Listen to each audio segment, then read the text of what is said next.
హిందువుల్ని అవమానిస్తున్నారు, సనాతన ధర్మం పట్ల ఏంటి వివాదాస్పద వ్యాఖ్యలు చేస్తున్నారు. పాపనాశనంలో స్నానం చేస్తే పాపాలు పోవా? ప్రేయర్ చేస్తే పాపాలు పోతాయా?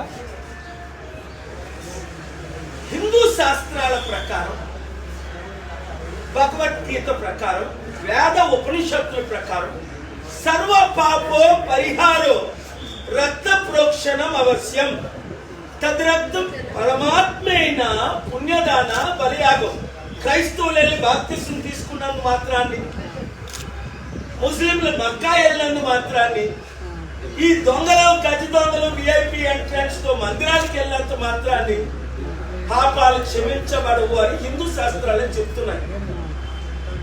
పాపాలు క్షమించబడాలంటే సర్వపాప పరిహారో రక్త ప్రోక్షణం అవశ్యం. The blood of the shed is needed. For what? Tad raktam paramatmena punyadhana balyagam. That blood has to be from heaven, come as a human, die for the mankind, which Jesus did for all. Jesus was not a Hindu, Muslim, Christian. So these killers and looters and liars and cheaters are never going to go to heaven, such as Mega Krishna Reddy or Narendra Modi or Chandrababu Naidu, Pawan Kalyan. If the path to heaven can be bought with money, then where about all the poor people will go who have no money? So you can buy justice sometimes temporarily. You can buy every politician, but you cannot buy forgiveness of sin, sanctity of our life, purity of our heart. It has to be sanctified, for which I preach gospel of Jesus for all people of all faiths. Sir ఇక్కడ ఏర్పాట్లు సరిగ్గా చేయకపోవడం తప్ప పుణ్యస్నానాలు రెండు నేను అన్నది ఏంటంటే, ఒకటి పుణ్యక్షేత్రానికి వెళ్ళినందువల్ల, బాప్తిసం తీసుకున్నందువల్ల పాప క్షమాపణ జరగదు. మనసు మారాలి. నువ్వు మర్డర్లు చేసేసి, నువ్వు లూట్ చేసేసి, నువ్వు దొంగతనం చేసేసి, 1,10,000 కోట్లు కాలేసి 48,000 కోట్లు తినేసి, నువ్వు ముఖ్యమంత్రులు డబ్బులు ఇచ్చేసి నేను పరలోకి వెళ్తానంటే అంతకన్నా పెద్ద ఫూల్ ఎవడున్నాడు?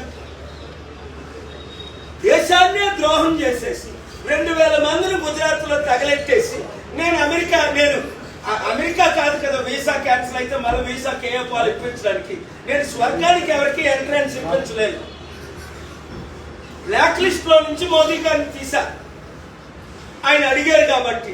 కానీ ఆయన స్వర్గానికి రూట్ ఏంటంటే మోదీ గారు పాప క్షమాపణ పొందాలి, మారు మనసు పొందాలి, మంచితనం స్టార్ట్ చేయాలి. ఇలాంటి చేస్తేనే స్వర్గం.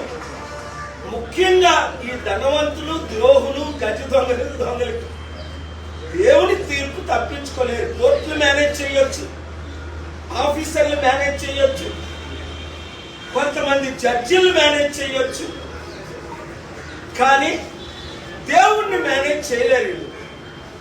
కనుక ఈ కుంభమేళలో చనిపోవడం చాలా విచారం ఏంటంటే, ఎంతో మంది భక్తులు నమ్మకంతో వెళితే కనీసం వాళ్ళకి తిరుపతిలో ప్రొటెక్షన్ లేదు. మొన్న 6 మంది చనిపోయారు, ఇక్కడ ఎన్ని వందల మంది చనిపోయారో తెలియట్లేదు.